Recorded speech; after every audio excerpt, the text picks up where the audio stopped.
अस्सलाम वालेकुम वरहमतुल्लाहि वबरकातुहू। मैंने अपनी पिछली वीडियो में आपकी खिदमत में अर्ज़ किया था कि मैं इंशाअल्लाह ताला कुरान करीम की बुनियाद पर गैर अहमदियों से गुफ्तगू के जो तरीक़ हैं उनके बारे में कुछ आपको बताऊंगा। आज उस सिलसिले की दूसरी वीडियो है। इसमें मैं अभी तमहीद के तौर पर आपसे कुछ बातें करूंगा। वो लोग जो ये जानते हैं कि वो आपके दलाल का मुकाबला नहीं कर सकते, आपको शिकस्त नहीं दे सकते, वो ये कोशिश करते हैं कि वो आपको अपनी पिच पर खिलाएं, आपकी पिच पर खेलने की बजाय अपनी पिच पर आपको खिलाएं, और वो भी अपने खुद साख्ता असूलों पर। तो गैरमदी मौलवी भी यही करते हैं। वो जानते हैं कि वो कुरान से ना तो नबूवत का ख़त्म होना साबित कर सकते हैं, और ना ही हज़रत ईसा अलैहिस्सलाम का जिंदा आसमान पर मौजूद होना। उनके बड़ों ने उन्हें ये सिखाया है कि अहमदियों से कुरान की बुनियाद पर ख़त्म नबूवत और वफ़ात मसीह पर कभी गुफ्तगू ना करना, और सिर्फ हज़रत मसीह मौद अलैहिस्सलाम की ज़ात अक़दस को तनकीद का निशाना बनाए रखना, उन पर कीचड़ उछालना। तो उस सिलसिले में मैं आपके सामने एक किताब शेयर करता हूँ। ये किताब जो है, ये इसका नाम है, मैं आपको इसका टाइटल दिखा देता हूँ। ये है रद्द कादियानियत के ज़रिए असूल। ये चन्योटी ने लिखी है, और इसमें काफ़ी बड़ी किताब है और लोगों ने भी इसमें अपने कुछ बातें की हैं। लेकिन इसमें वो ये कहते हैं कि तय्युन मौजू के दर्जात, कहते हैं कि मुनाजरे का मौजू मुतय्यन करते वक्त दर्जे झैल चार दर्जात का ख्याल रखना चाहिए। आला दर्जा, यानी सबसे आला दर्जा ये है कि अपना मौजू मनवाएं, मिर्ज़ाइयों का कोई भी मौजू ना मानें। दूसरा दर्जा, अगर अपना मौजू ना मनवा सकें तो मुखालिफ का मौजू भी ना मानें। तीसरा दर्जा, अगर बदरजा मजबूरी मिर्ज़ाइयों का कोई मौजू मानना पड़ जाए तो इस शर्त पर कि एक मौजू हमारी मर्ज़ी का भी रखा जाए। वो एक मौजू मिर्ज़ा के किरदार पर बहस का होगा, यानी करैक्टर मिर्ज़ा भी मानो। और चौथा दर्जा ये कि अगर मिर्ज़ाइयों के दो मौजू सर पड़ जाएं, यानी खत्म नबूवत और फातिह मसीह, तो आप भी अपने दो मौजू उन पर मुसल्लत करें। यानी ये मुसल्लत करने वाली बात देखें क्या है। यानी मिर्ज़ा ग़ुलाम अहमद की सीरत और उसके खलीफा सानी मिर्ज़ा बशीरुद्दीन महमूद की सीरत। और जब तक मौजू की बात तय ना हो जाए, आप हरगिज़ किसी भी बहस का जवाब ना दें।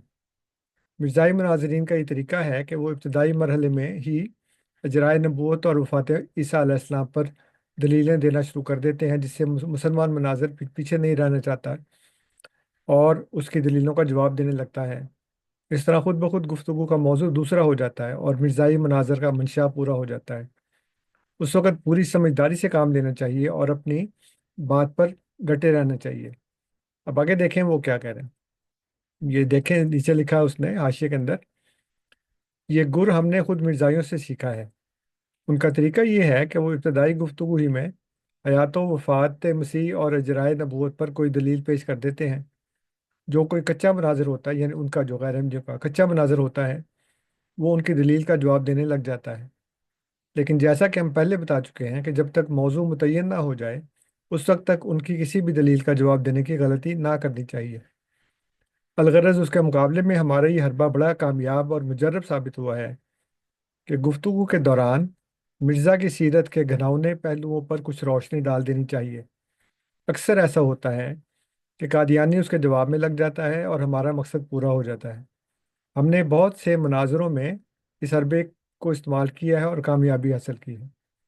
अब ये देखें कि यही वो बात है जो मैं आपसे बार बार कर रहा हूँ कि हमें अ, उनकी पिच पर नहीं खेलना, बल्कि उनको अपनी पिच पर खिलाना है, और वो भी कुरान की पिच है, हमारी नहीं है।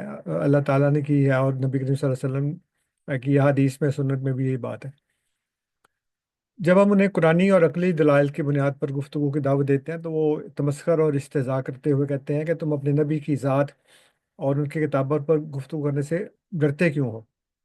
इसका सीधा जवाब तो ये है कि वो लोग खुद अल्लाह ताला की किताब यानी कुरान मजीद और नबी अकरम सल्लल्लाहु अलैहि वसल्लम की सुन्नत की बुनियाद पर गुफ्तगू करने से डरते और घबराते हैं, लेकिन ताने हमें देते हैं।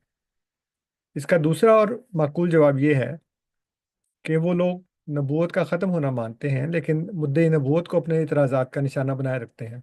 میں اس کی اکثر ایک مثال یہ دیا کرتا ہوں کہ کسی کمپنی کا مالک اپنے بزنس میں کسی عہدے کے لیے اس وقت تک کسی امیدوار کا انٹرویو اور امتحان نہیں لے گا جب تک اس کے پاس کوئی اسامی خالی نہ ہو۔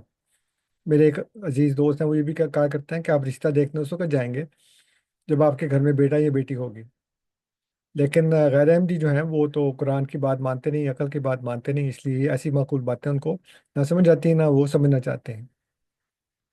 اس لیے میں اپنے احمدی بہن بھائیوں سے درخواست کرتا ہوں کہ وہ غیر احمدیوں کے سیدنا حضرت اقدس مسیح موعود علیہ الصلوۃ والسلام کی تنقید کا جواب دینے سے پہلے ان سے ختم نبوت یا جرائے نبوت از روئے قرآن کے موضوع پر گفتگو کریں۔ جب ان دونوں میں سے ایک بات ثابت ہو جائے تب یا تو بات ختم ہو جائے گی، یعنی انہوں نے ختم نبوت ثابت کر دی تو پھر بحث ختم ہو گئی، لیکن اگر آپ نے جرائے نبوت ثابت کر دی تو اس کا مطلب یہ ہے کہ پھر آگے مدعی نبوت کی جو صداقت ہے وہ بھی پھر ہم ثابت کریں گے، اور وہ بھی ان کے اصولوں کے مطابق نہیں بلکہ قرآن کے اصولوں کے مطابق۔ تو جیسے اس نے کہا ہے نا کہ ہم مرزا صاحب کی سیرت کے اوپر اس طرح کے باتیں کرنی شروع کر دیتے ہیں، اور پھر جو احمدی ہے وہ شروع ہو جاتا ہے اس کا جواب دینا، تو یہ ان کے جال میں نہیں آنا آپ نے کہنا جی پہلے عقل کی بات ہے کہ پہلے نبوت کی جگہ آپ ثابت کریں کہ ختم ہو چکی ہے، اور ہم ثابت کریں گے کہ ہے، کرسی ہوگی تو کوئی بیٹھے گا نا اس کے اوپر، لیکن کرسی نہیں ہے تو بیٹھنے والے کے متعلق یہ کہنا کہ وہ بیٹھ سکتا ہے کہ نہیں بیٹھ سکتا، بھی وہ بیٹھے گا کہاں پہ، کرسی ہوگی تو بیٹھے گا نا۔ اس لیے یہ بنیادی بات سمجھے اور کبھی بھی ان کے جال میں نہ آئیں، کبھی ان کی چالوں میں نہ پھنسیں، اور ہمیشہ ختم نبوت یا فاطمہ مسیح دونوں میں سے کسی ایک بات پر گفتگو کریں جب تک اس کا کوئی فیصلہ نہ ہو جائے۔ اور میں یہ نہیں کہہ رہا کہ ہم ان کو چانس نہیں دے رہے، ہم ان کو چانس دیتے ہیں کہ آپ قرآن سے ثابت کر دیں، جو قرآن ہمارا بنیادی اسٹینڈرڈ ہے، بنیادی کرائٹیرین ہے، اس کے مطابق ثابت کر دیں۔ تو یہ بات ہے، اس کے بعد پھر انشاءاللہ تعالیٰ میں آگے اگلی ویڈیوز میں آپ کو اور بھی باتیں بتاؤں گا۔ السلام علیکم ورحمۃ اللہ وبرکاتہ۔